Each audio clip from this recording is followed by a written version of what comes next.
Brigade Adjutant, Cadet Captain Pascal Brun from Port-au-Prince, Haiti. The Brigade Intelligence Officer, Cadet Captain Michael Oughton from Hickory, North Carolina. The Brigade Operations Officer, Cadet Captain Evan Harkins from Westchester, Pennsylvania. The Brigade Logistics Officer, Cadet Captain Raul Valencia from Brooklyn, New York. The Brigade Information Systems Officer, Cadet Captain Joshua Olivas from Raleigh, California. And the Brigade Honor Captain, Cadet Captain. In 2011, Sinise established the Gary Sinise Foundation, giving back to those who sacrifice for our nation and encouraging others to do the same. Through the foundation's RISE, Restoring Independence, Supporting Empowerment program, specially adapted smart homes are being built for disabled veterans. The home is customized to ease the everyday burdens of a wounded hero, their family, and caregivers. Other programs include relief and resiliency outreach, Invincible Spirit festivals, the Lieutenant Dan Band, arts and entertainment outreach. In 2008, he received the Presidential Citizens Medal, the second highest civilian honor awarded to citizens for exemplary deeds of service to our country. The first sergeant is Cadet First Sergeant Haley Winters from El Paso, Texas.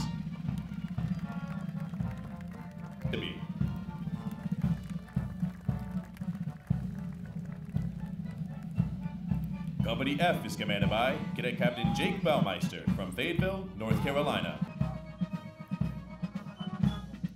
Company F is commanded by Cadet Captain Gregory Hirschberger from Olympia, Washington. The first sergeant is Cadet First Sergeant Meyer Ungerman from Dallas, Texas. The third.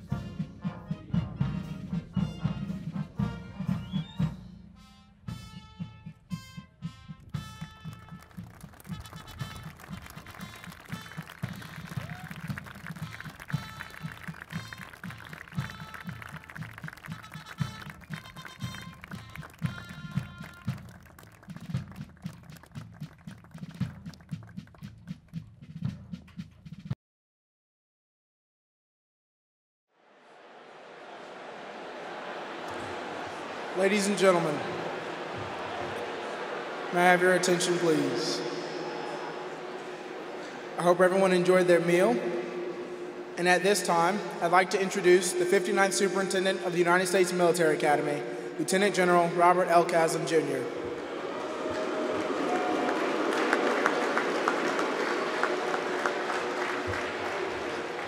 All right, thank you very much, E.J.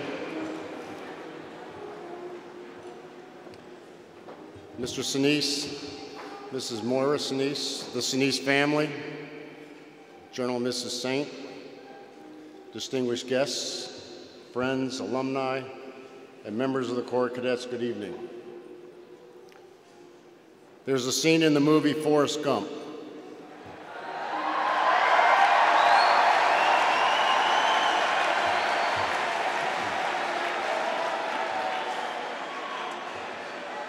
But in the movie, Forrest and Lieutenant Dan are in a hospital, and they're recuperating after the battle where Forrest saved the wounded Lieutenant Dan.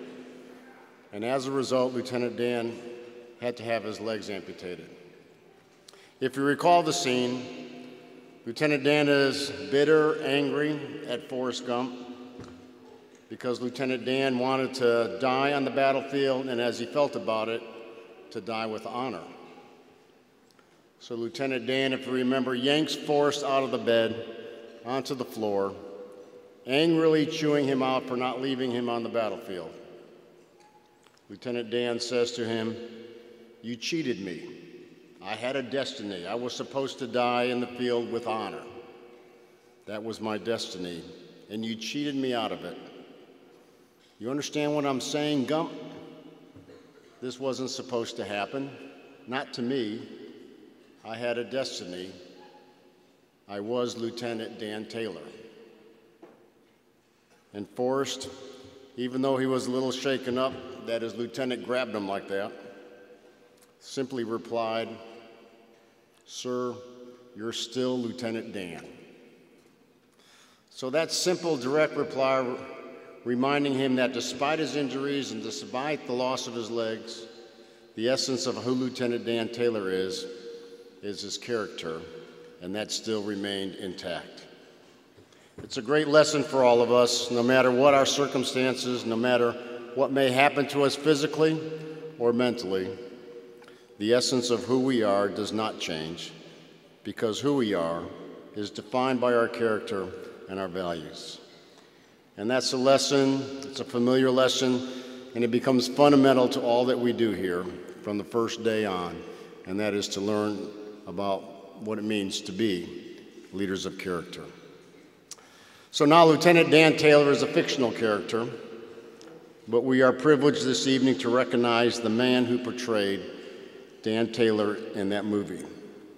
And while he's played many roles throughout his career, soldier, astronaut, detective, and even president, his most notable role is the one that he holds in real life, supporter and friend of those who serve and defend our great nation.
Take a seat. Okay, Gary, I'm going to stop the introduction right there and bring you up here. So tonight we honor him for a lifetime of achievements in supporting the men and women who wear the cloth of our nation, past and present. He's a gentleman whose selfless service has truly made a difference in the lives of tens of thousands, a legacy of service defined by his character and in the ideals we all share. The Sylvanus Thayer Award is given by our Association of Graduates annually since 1958. It recognizes one outstanding American whose service and accomplishments in the national interest best exemplify the ideals of duty, honor, and country. Duty, honor, country. It is not simply our motto at West Point. They are the values that serve as the foundation for a lifetime of honorable service to our nation. As Douglas MacArthur said in his Thayer Award acceptance speech in 1962, duty, honor, and country, they are your rallying point, to build courage when courage seems to fail, to regain faith when there seems to be little cause for faith, to create hope when hope becomes forlorn. And so we're honored tonight to present Mr. Gary Sinise, a renowned actor and musician and humanitarian, with the Thayer Award for 2015. Through his tireless support of our active duty service members and veterans, he has dedicated himself to service to our nation and truly embodies these principles of duty, honor, and country. In 1974, after graduating from Illinois State University, Gary and two friends founded the Steppenwolf Theater Company in Chicago, which over the years has showcased the talents of several well-known actors. His first major critical success as an actor came in 1982, when he directed and starred in Steppenwolf's production of The True West, for which Gary earned the Obie Award. In 1994, Gary starred in the Academy Award-winning film Forrest Gump, portraying Army Lieutenant Dan Taylor, a role which earned him his own Oscar nomination for Best Supporting Actor. It was this role that created the enduring connection between Gary and American servicemen and women throughout the military community. The following year, Gary again starred alongside Tom Hanks in Apollo 13, portraying astronaut Ken Mattingly. And even though Mattingly was also a naval officer, we're not going to hold that against you, Gary. That same year, he also portrayed President Harry Truman in the TV movie Truman, which would earn him a Golden Globe Award for Best Actor in Television Film. He appeared in many other movies and TV shows, including The Green Mile and Mission to Mars, and more recently starred for 9 seasons in CSI New York as Detective Matt Taylor, a character who was a Marine Corps major before becoming an NYPD detective. After participating in several USO tours, Gary formed the Lieutenant Dan Band in 2004 and began entertaining service members serving both at home and overseas. The Lieutenant Dan Band now performs about 50 shows a year at military bases and at charities and at fundraisers supporting wounded warriors, Gold Star families, veterans, and troops around the world. But Gary's advocacy and support of veterans actually began back in the early 80s with his support of Vietnam veterans and the creation of Vets Night, a program offering free dinners and performances to veterans at the Steppenwolf Theater. That commitment continued into the next decade, where he began working on behalf of the Disabled American Veterans Association, an organization he continues to support today. In 2011, Gary established the Gary Sinise Foundation to honor those who serve our nation and their families by creating and supporting unique programs designed to educate, entertain, inspire, strengthen, and build communities. These programs include the Restoring Independence and Supporting Empowerment, or RISE, which provides wounded warriors and their families with the necessary resources to overcome their challenges. RISE's flagship initiative is a specialty adapted custom smart home building project for severely wounded warriors. The Relief and Resilience Outreach Program, which provides support to those recovering from trauma and loss during times of urgent need, and also the Serving Heroes Program, with locations at major travel hubs throughout the United States, serving meals to service members just before deployment. And so many other programs and initiatives supporting service members, veterans, and first responders. The Foundation's newest initiative is the Soaring Valor Program, which provides World War II veterans a chance to visit the National World War II Museum in New Orleans and documents their firsthand accounts of the war for future generations. Additionally, over the years, Gary has lent his artistic abilities to enhance recruiting and education programs supporting the military services. He has narrated Army Strong recruitment ads in 2008 and was co-executive producer of the Iraq War documentary Brothers at War, featuring an Army military family and their experiences of 3 brothers, one of whom was a West Point graduate. Additionally, he has used his voice talent as narrator for several military history documentaries, including the acclaimed World War II HD on the History Channel and Missions That Changed the War on the Military Channel. As Gary once said in regards to the Foundation's mission, while we can never do enough to show gratitude to our nation's defenders, we can always do a little more. For decades, Gary Sinise has dedicated himself to doing a little more for our nation's servicemen and women veterans and their families. He truly embodies the ideals of selfless service to duty and honor and country. Just being around Gary today was inspirational. It was inspirational because of a man of such stature was tremendously modest and humble when he talked about all his accomplishments. He personified selfless service. And Gary mentioned today that his engagement with the military over the years has given him great hope for our nation, as well as great hope for the future leaders of our military.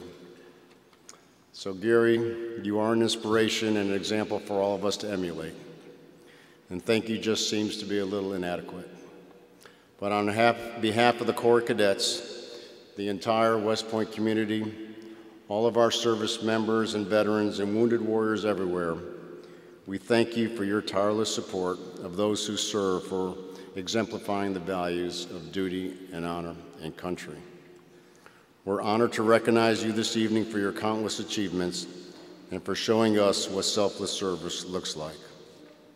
So, ladies and gentlemen, please join me in a great round of applause for Gary Sinise. Thank you.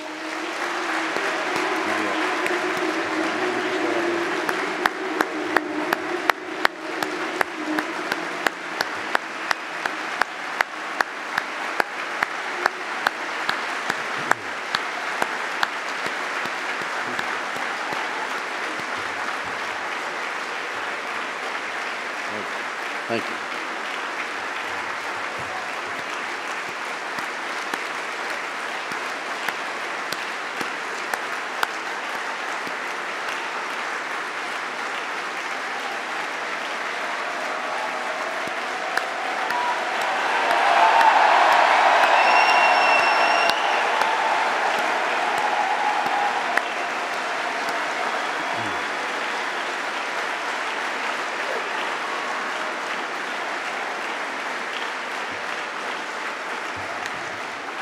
Good.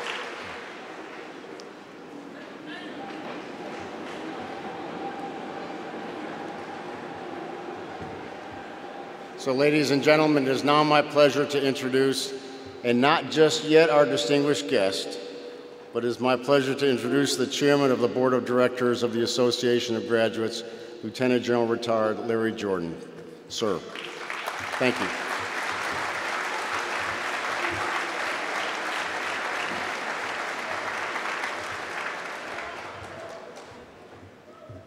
Good evening.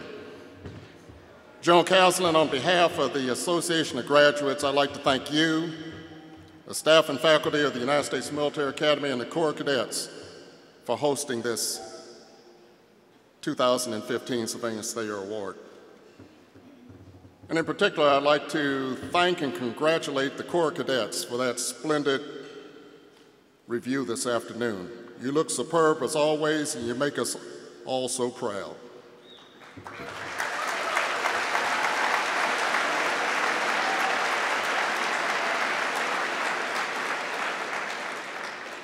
You know, I had prepared remarks for this evening, only about 45 minutes worth. And after I heard the soup, I threw them away.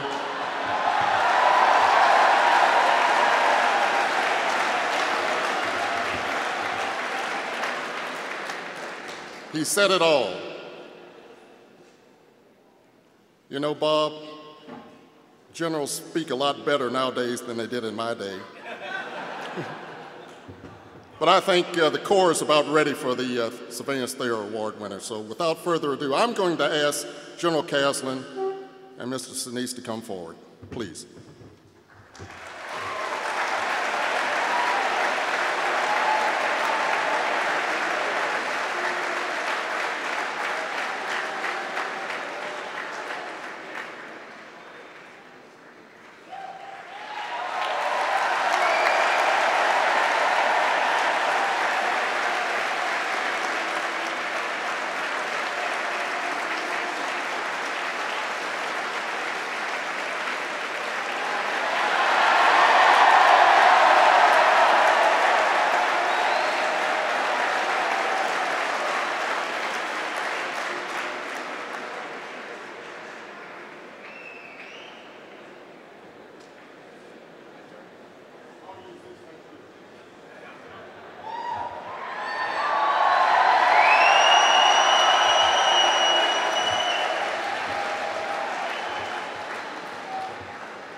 I'm not going to throw my speech away right now.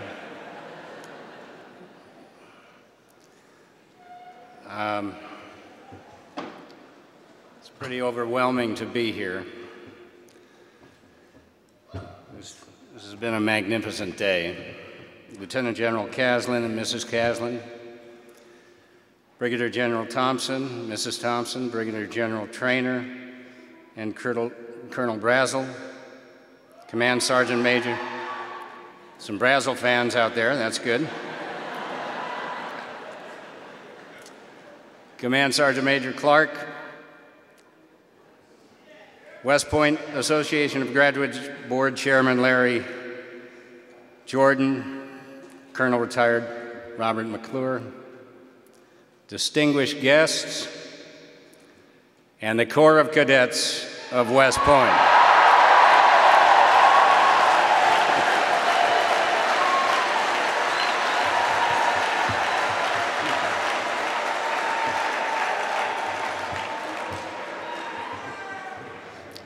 It's impossible to adequately put into words what it means to receive this prestigious award from the West Point Association of Graduates, but I will I will do my best to speak from the heart and share my thoughts and feelings with you for a moment.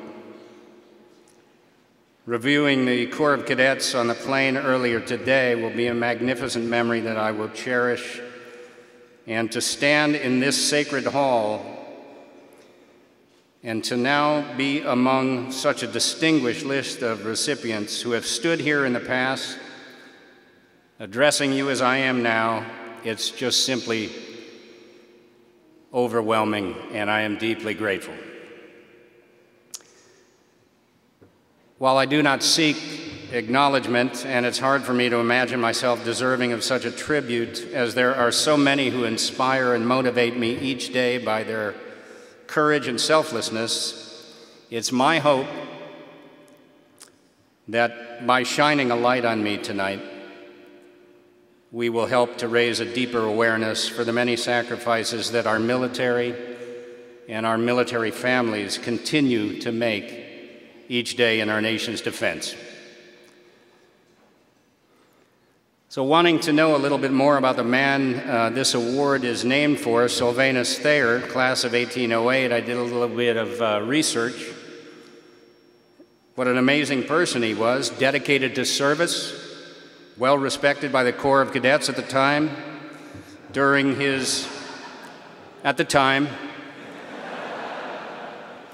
16-year tenure as superintendent, he instituted a rigorous 4-year regimen of study and instruction in order to instill the very best in every student. He drilled into each cadet the essentials for a military leader: discipline, precision, reliability, and honor. And in one article I read, while the writer of this article, while staring up at the serious face of the statue of Sylvanus Thayer, the writer wondered if Thayer had a sense of humor.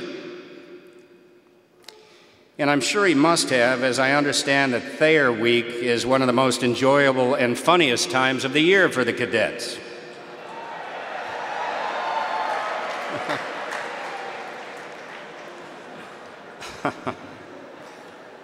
Even though West Point began 15 years prior to his becoming superintendent, Sylvanus Thayer is known as the father of the military academy.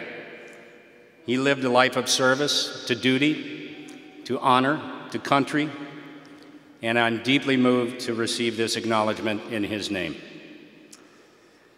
I grew up in the city of Chicago in a working-class family, surrounded by veterans, World War I, World War II, Korea era, Vietnam, Cold War Europe, and my nephew, currently on active duty in the Army today.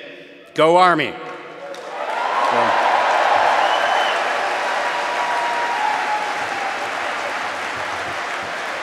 Army strong! My wife's 2 brothers served in the U.S. Army in Vietnam, as did her sister's husband as a combat medic.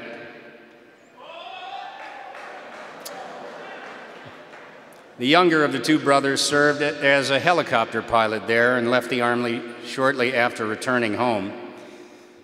The eldest brother, Boyd McKenna Mac Harris, a West Point graduate, class of '66, served 2 tours in Vietnam, once as a lieutenant, a platoon leader, and then again as a captain, a company commander. During his time in country, he was presented the Silver Star for Gallantry in Action, one of the many awards received during his outstanding career. In 1975, back here at West Point, he was promoted to major and served here as a tactical officer until 1977. I've met many great leaders that are currently serving in high command that served under Mac during those years, and they all speak of him with great admiration, appreciation, and respect. He taught behavioral sciences and leadership from '77 to '78. He attended Command and General Staff College at Fort Leavenworth, Kansas as a student, and upon graduation in June of 1981, because of his extensive knowledge, experience, An Army-wide reputation as the authority on creative leadership, he was selected to head the Center of Leadership and Ethics at Fort Leavenworth. Now, as a young man in the early 80s, I remember learning that Mac, now as a lieutenant colonel, had begun work as the project officer and author of the United States Army Manual on Leadership, FM 22-100. This was an 18-month effort that resulted in a manual that represented a positive philosophy of leadership and became widely used as standard doctrine throughout the entire United States Army.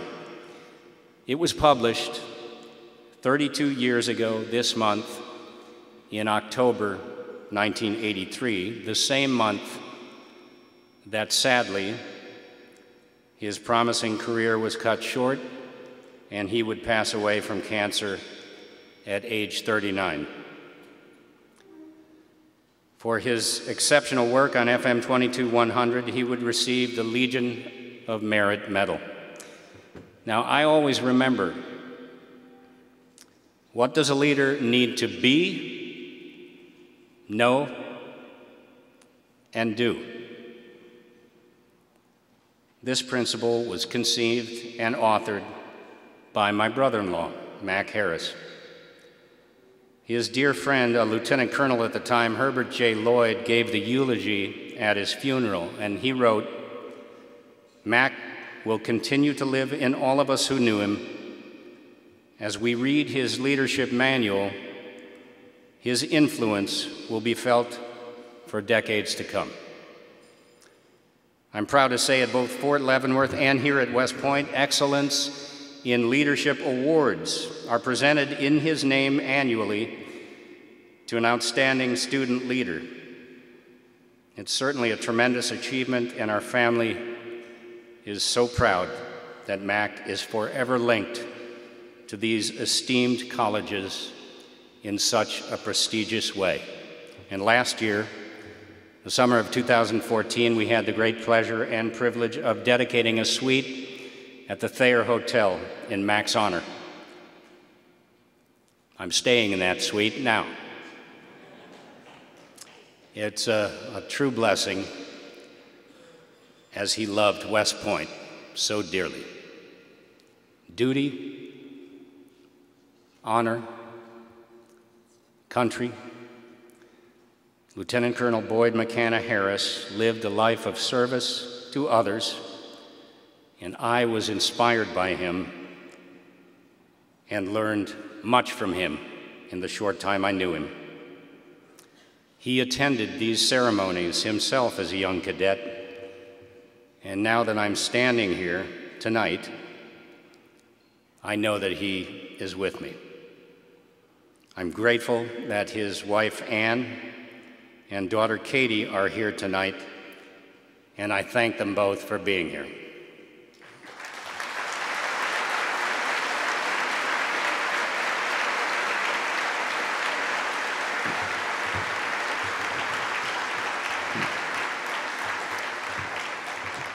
It was in the late 70s and into the early 80s that, as the general said, I began to receive an education from the Vietnam veteran side of our family, how bravely they fought, how they felt when they returned from home, how they were treated. Our country was divided over the war and had turned its back on the returning warrior. It was a shameful period in our nation's history, as many Vietnam veterans would disappear into the shadows. As a young teenager in high school, I was not paying much attention to what our Vietnam veterans, many just slightly older than I, were going through. But listening to them, I felt a strong sense of guilt at having been so unaware when I was younger. So in the mid-'80s, as the general said, I began supporting local Vietnam veterans groups in the Chicago area, and over the years have tried to do my best to welcome them home, as our country neglected to do that at the conclusion of that war.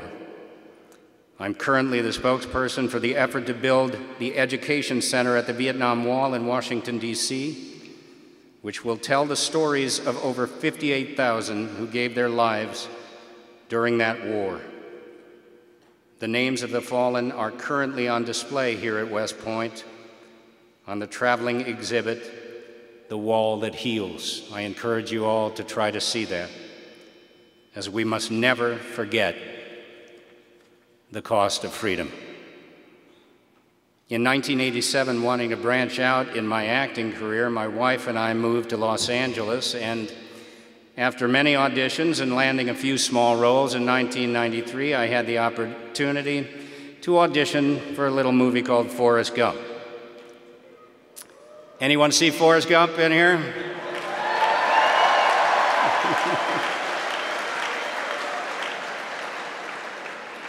So I have to take the opportunity to do this, to have the entire Corps of Cadets of West Point, on my mark, say Lieutenant Dan.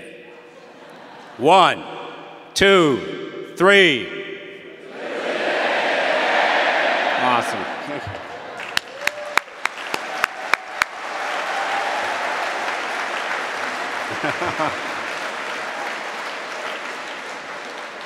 Now, I know that MacArthur never did that during his speech, so that's probably a first.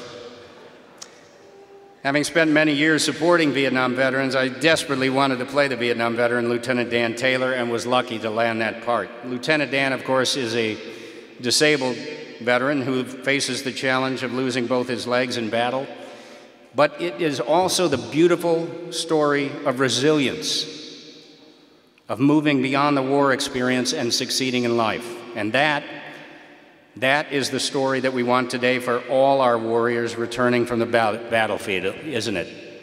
We must do better to make sure that stories of success for our veterans after they have faithfully served our country are not the exception to the rule, but the rule itself.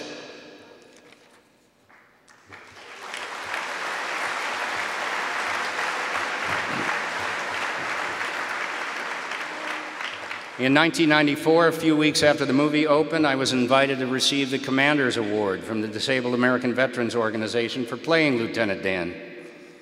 And that was the beginning of a relationship that has lasted for 21 years.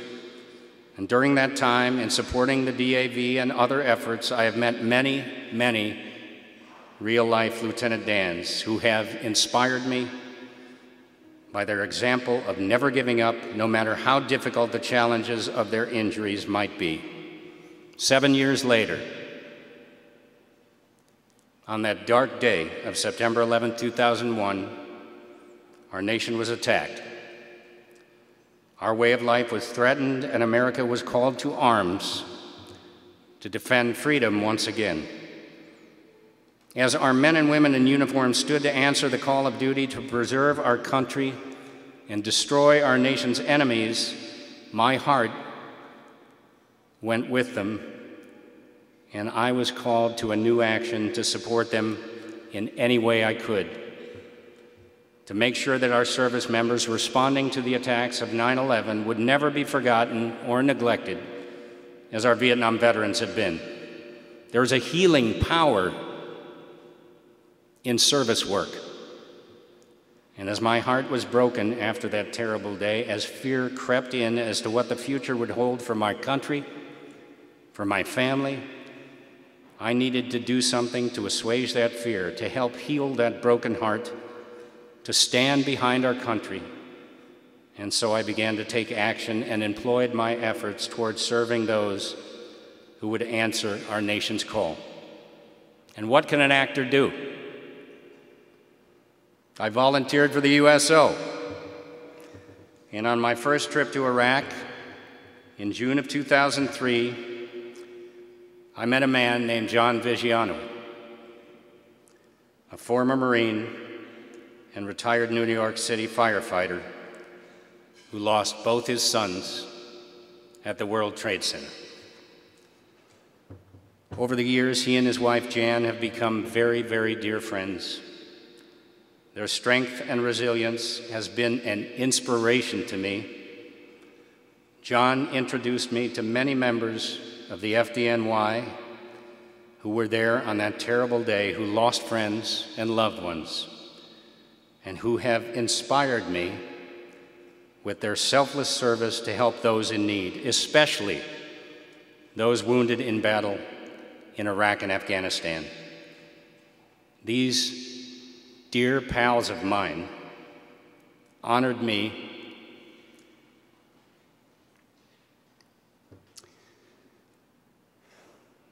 by attending tonight, and I'd like to ask them to please stand. My friends, thank you.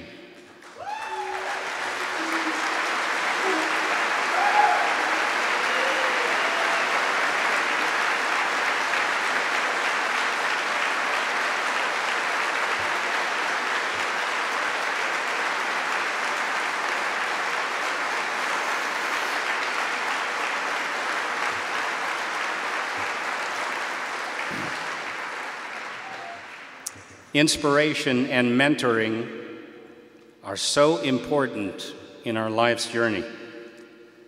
We can all point to men and women throughout our lives that we have learned from and who, by their example, have inspired us to be better people. There are many friends and distinguished graduates here tonight, and I thank you all for being here. Let me also take a moment at this time to thank and acknowledge my family for all your love and support, and especially the greatest inspiration for me, my strength, her courage, her faith in God, and her love. She has selflessly served herself, as I have spent many hours away from home over the years. Without her beside me, I simply would not be the man I am today. She is my best friend, my guardian angel, the love of my life, my beautiful wife, Moira.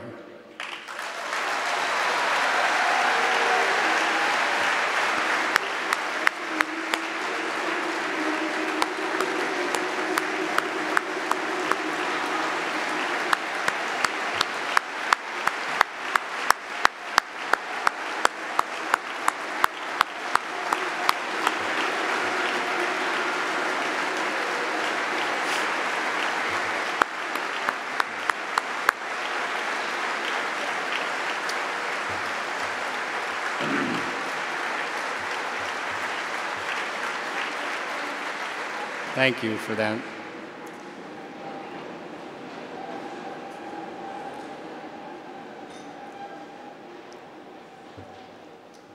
So, wanting to do more to entertain in the spirit of the great Bob Hope, the 1968 recipient of the Thayer Award, in 2004, I formed the Lieutenant Dan Band.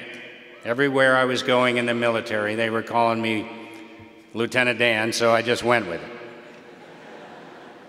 Over the years, we've performed hundreds of concerts for the troops all around the world.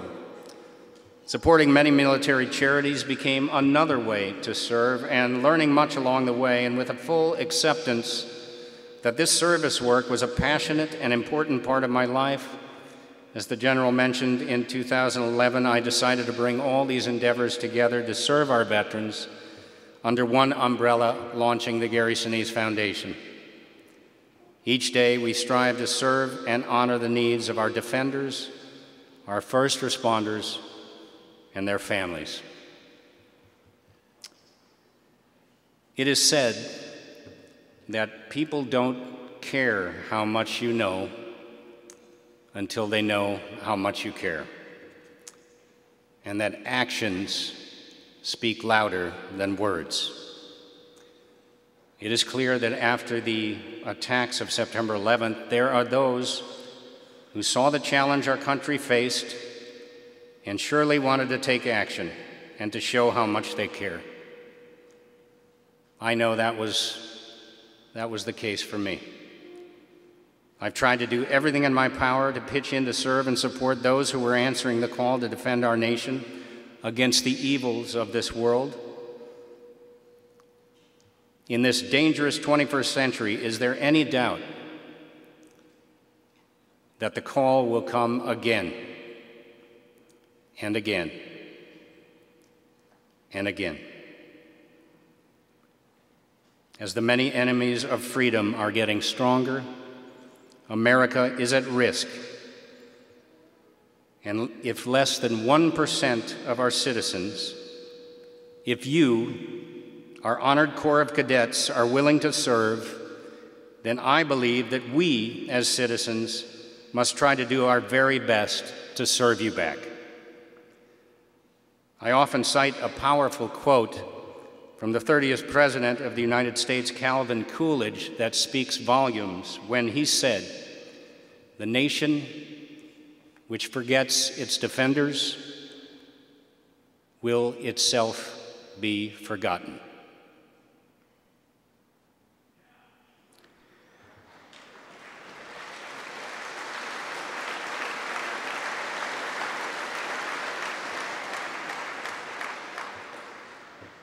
The cadets here tonight were just 9 years old, or younger, 14 years ago at the time of the attacks. Many of you, I'm sure, too young to even remember anything of that terrible day. Yet, it's so moving to me to learn of a tradition that began here at West Point that very same year, the ring melt. Since then, it's not just any gold that goes into the rings of each of the seniors, or firsties, as you were called. They're made of gold from class rings that were worn by earlier graduates who have donated them back to West Point, melted and then mixed with new gold to make rings for the following year's graduating class. This beautiful tradition, among many special traditions here at West Point, generations of the past locking arms with a new generation of leaders as the gold contained in these donated rings is melted and passed on. And for the class of 2016, there is an additional important and sobering ingredient. For the very first time, steel from the World Trade Center was included in the ring melt. Each member of the class of 2016 wears a ring in honor and remembrance not only of the graduates who have come before them, but of all those lost on that terrible day 14 years ago. It is a powerful reminder from this new generation of leaders that we must never forget. One day, your rings may be melted and passed to another new generation, and that steel will be carried on into battle as the leaders who wear those rings go on to achieve great things, defending freedom and liberty throughout the world, passing the steel from the World Trade Center on again. Many years ago, when I began this journey, it became abundantly clear that we can never do enough for those who serve and who sacrifice, defending and providing our precious freedom and liberty. But I also learned that we can always do a little more. At the powerful conclusion of the film Saving Private Ryan, having fought through and survived the terrible World War of the 1940s, now an old man, the elderly James Ryan stands among the thousands of graves of our buried dead in Normandy.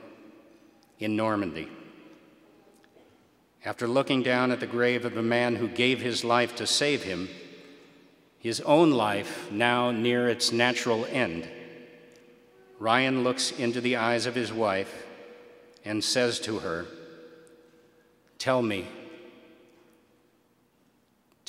I've led a good life. Tell me I'm a good man." She answers him with a quiet and passionate, "You are." I pray that we always remember the fallen, we never take their sacrifices for granted, that we all learn from the selfless service of the brave heroes who have given their last full measure of devotion, and that we all hear that same response from our peers and from history that the elderly James Ryan heard when the question is asked of us. That we endeavor to be, and were indeed, good people. That we led good lives, not only for ourselves, but also for our fellow man, a life of service. That we did our bit to make this world a better place. Duty, honor, country. And this magnificent Corps of Cadets, you will carry that motto with you for the rest of your lives as you enter a life of service to others and endeavor to lead good lives, strengthening our nation as the leaders of tomorrow. My family and I thank God for you. You make us all proud to be Americans, and you give us hope for a better future for our country. Thank you to the West Point Association of Graduates for extending me the privilege of speaking to you tonight and for acknowledging me with the Sylvanus Thayer Award. As long as I live, I will work hard on behalf of our defenders and try my best to be worthy of this special honor. May God bless you and all those still serving in harm's way, and may God continue to bless and watch over our America. Thank you.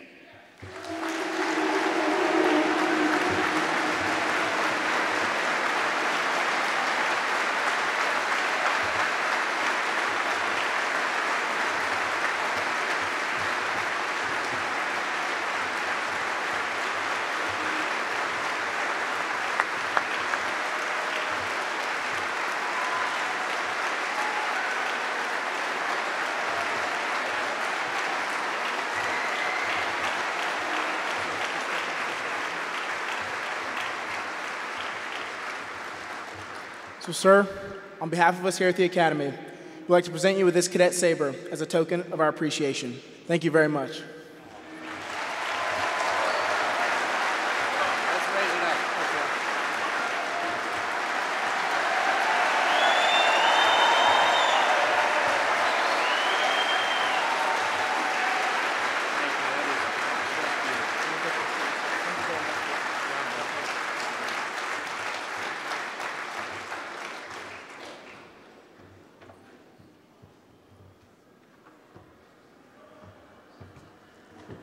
Thank you very much, sir, for those remarks. They were fantastic. Please help me in giving Mr. Sinise another round of applause.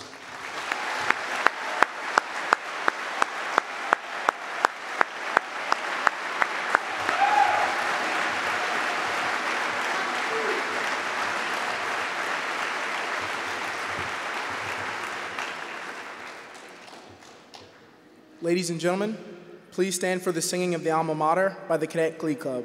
At the conclusion of the Alma Mater, please remain standing for the benediction by Chaplain Polakowski.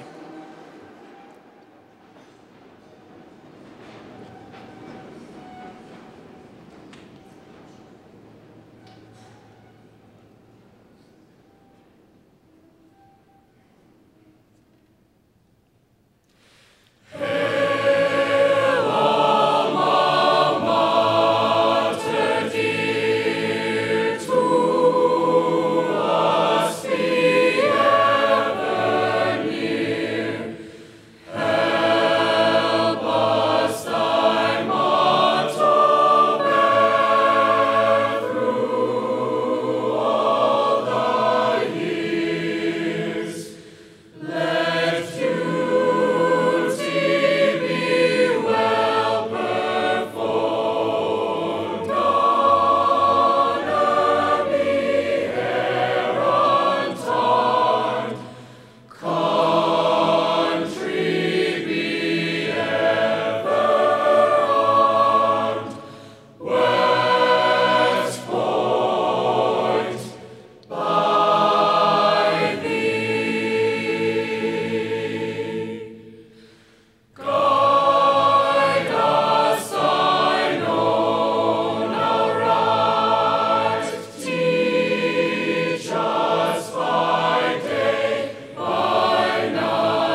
Blessed may you be, Almighty God, and bless the Sinise family, Gary and Moira, and their marriage of 34 years. Bless their own children, Mac, and Sophie, and Ella. Bless their children's children, whenever you choose to send them. Bless their other family and their children, and bless and strengthen their vibrant faith, which sustains them as they struggle and strive to serve all those they meet.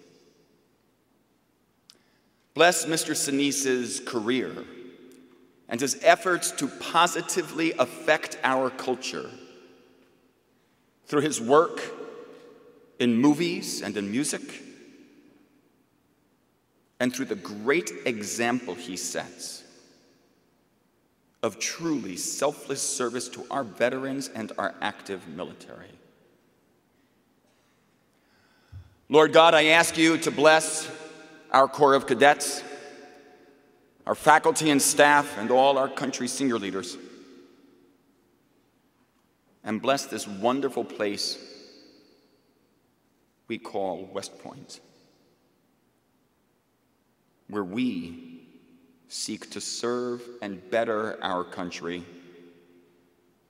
through our long, gray line of graduates. And one last prayer, Lord, which is always in my heart and in the hearts of all those here.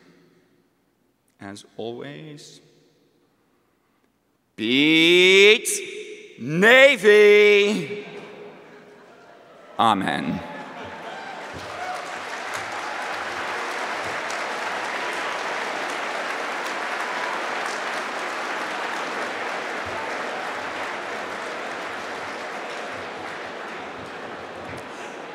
Ladies and gentlemen,